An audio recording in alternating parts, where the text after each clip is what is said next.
Арақ әкел. Ол өмірінің мәңгі еместігін түсінді. Неше күннен бері нәр татпай, аш құрсағы бойын талықсытып, суық еденде етпетінен жатыр. Қанаттың қорқынышы өлім емес, өмір әділетсіздігі. Көзін ашқаннан бері көрген қорлық, аш-жалаңаш тірлік, қайыршылық өмір оны әбден титықтатып біткен. Жан жүйкесі психологиялық ауыртпалықтан сыр беріп, өзімен өзі күбірлейтінді шығарды. Кейде оңашада көз жасына ерік береді.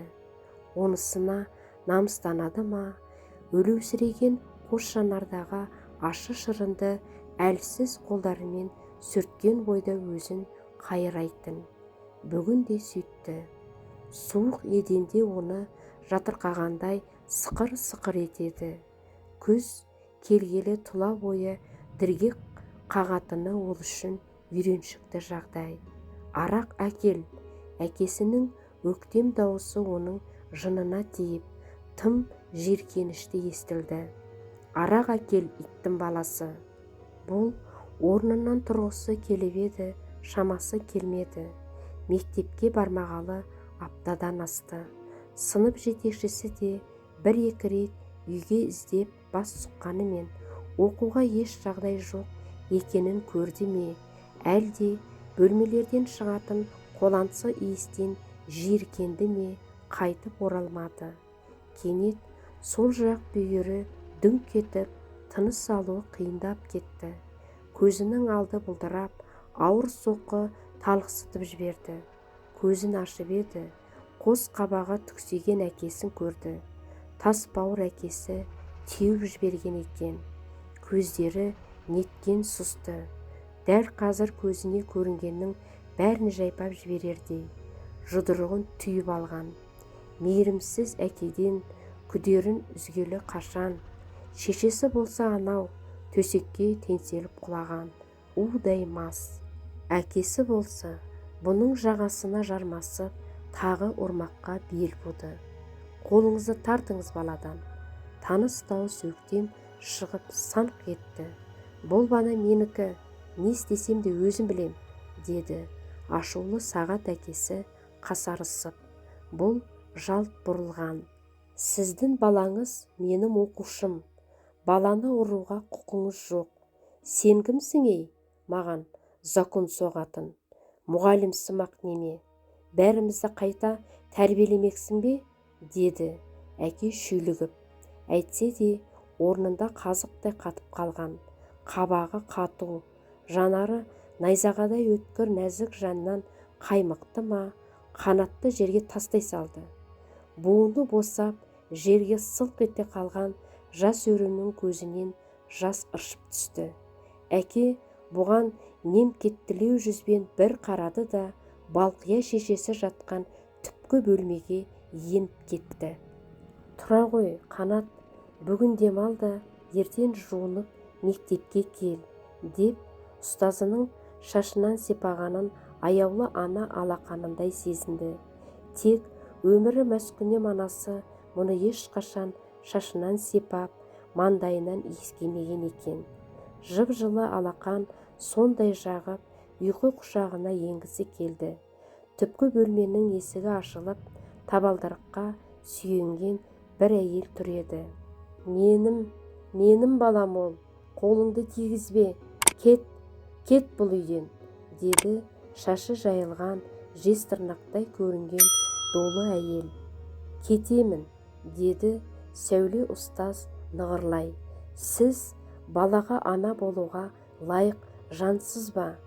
Баланың тағдырына неге балта шауып отырсыз? Анада үн жоқ. Ұстаз үйден шығып бара жатып, оның ернін жыбырлатып тұрғанын көрді. Бұл кеткен соң Қанатқа шүйлігіп. Мұғалімің жаны ашса, сені бала қылып алсын. Мен сені өсіріп жеткіздім, деп іштей қайталады Қанат. Сөйтті де мырс етіп күліп жіберді. Күн өткен сайын көзінің алды шүңірейіп, жарқылдаған қос жанар сөнуге айналған. пешенесіндей шып-шиыр көшелермен ылби басып, тас қараңғы суық үйіне бет алды. Балқаш қаласы маңындағы мына қалашықтың көшелері не түрлі тағдырдың соқпағындай көрінді. Кенет жүрегі шым етті. Неге екені белгісіз жүрісін жылдамдата түсті. Көңілінде әлдебір секем орнығып алғандай.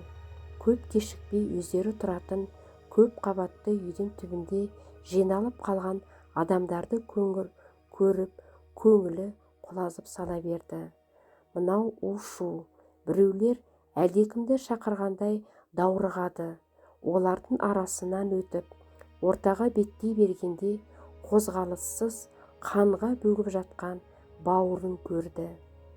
«Бауырым!» деді де сұп-суық денені қапсырай құшып үстіне құлай кетті. Көзінен сорлаған жас өліктің бетін жуып жатқандай.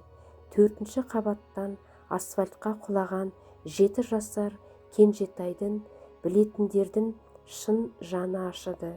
«Тезірек дәрігер шақырсаңдаршы», деді бір әйел жан ұшыра. Тек ешкім жедел жәрдем шақыруға асықпады. Баланың тірі қалмағанына бәрінің көзі жеткендей. «Сорлы балай, балконға шығып несі бар еді?» деді екінші әйел кейістік танытып. «Қайтсын енді, әке-шешесінің түрі анау болса, кім қарайды оған?» деді үшіншісі. Көп кешікпей жедел жәрдем машинасы келіп, Кенжетайды алып бара жатқанда Қанаттың көз алды қарауытып, дүние төңкеріліп кеткендей жерге сылқ ете түсті. 2 ай бойы бақилық болған бауырын аңсап, өксумен болды. Әке-шешесіне ызаланып, үйге қонбай, көп қабатты үйлердің астындағы жер төліде түнеп жүрді. Мейірімсіз шеше мен тас бауыр әкесін енді көргісі келмеді. Бөтелке жинап, темір-терсек өткізіп, нәпақасын тауып жүрді. Сыртынан көрген адам оны қаңғыбас екен деп қалатын. Бірде жер төліде жатып, көз байланар кеште әлдекімдердің көмекке шақырғанын естіді. Дауыстар тым таныс секілді. Жұдырықтай жүрегі дүрсілдеп кеткені.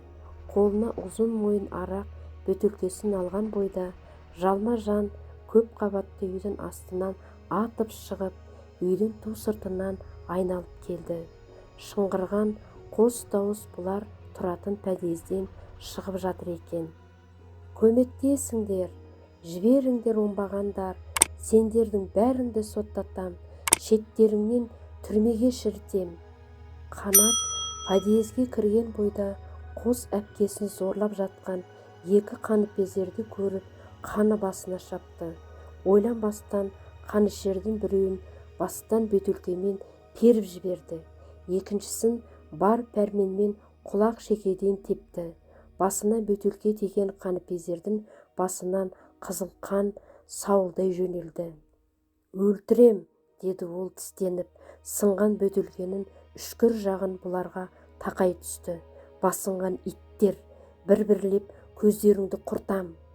Екеуі мұның қаһарлы ызғар шашқан еш нәрседен тайынбайтын жүзінен сескенді ме, подъезден атып шығып, 2 жаққа қаша жөнелді. Сонынан бұл өкшелеп қуғаны мен жас әрі әлсіз болғандықтан қуып жете алмады. Жәбірлеген Балжан мен Гүлзира қараңғы бұрышта тізелерін құшақтап өксіп жылап жатты. Үстілерінде дар-дар айырылып, жыртылған киімімен аппақ денелерін қалқалағысы да келмеді. Олар үшін өмірдің ешқандай мәні қалмағандай. Қанат подъезге қайта кіруге жүрексініп, орнында қақшиып қалған. «Неге ертерек көмекке келмедім?» деді өзін өзі кінәлай. Жәбірленушілердің жазған арыздары сотқа жетпеді. Әлгі 2 қаныпезер бұлардың мәскіннен әке-шешесіне қомақты ақша ұсынып еді. Олар бейне бір байлыққа тап болғандай қылмысты жасыру үшін берілген, қанға малынған харам ақша таусылғанша ішулерін жалғастыра берді. Тіпті екі қызының көз жасынан шімірікпеді. Ар, ұят, намыс сияқты адами қасиеттер ішкіш әке-шеше үшін баяғыда мәнін жоғалтқан. Қылмысты істің сотқа жетпеуін көздеген қанішерлер араға адам салып, куәгер Қанатты қайта-қайта ауруханаға тексертіп, денсаулығынан кінәрат тапқылары келді. Осыны сезді ме, Қанат дәрігердің денсаулығыңды түзейміз деп күдікті дәріні екпекші болғанда ауруханадан қашып шықты. Абыройынан айырылып, елге қараудан қалған екі әпкесі Қарағанды жаққа бас сауғалап кетті. Қаскүнемдер мұнымен шектелген жоқ. Елге Қанатты есінен ауысқан, жынды, қоғамға қауіпті деп жалған өсек таратты.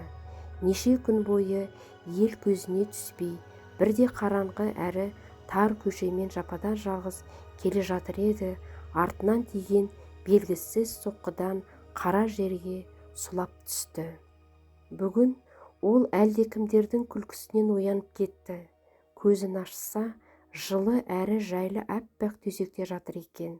Шалқасынан жатқан күйі бөлме ішіне көз салды. Неткен жайлы жер, бөлме іші қандай керемет деп ойлады. Тек терезе көрінбейді, өзі аң-таң, өні әлде түсі екені белгісіз. Өмірінде мұндай рахатты көрмепті. Кеудесін қуаныш кернеп, ән салып, би билегісі келді. Орнынан тұрғысы келіп еді, қолдары қозғалар емес. Кенет қабырғада ілулі тұрған айнаға қарап еді. Шаштары ұйпа-тұйпа, ақ киім киінген, қолдары артына қайырылған жындыны көрді. Қолына салынған қылбырау оны еш жаққа бұрғызбайды.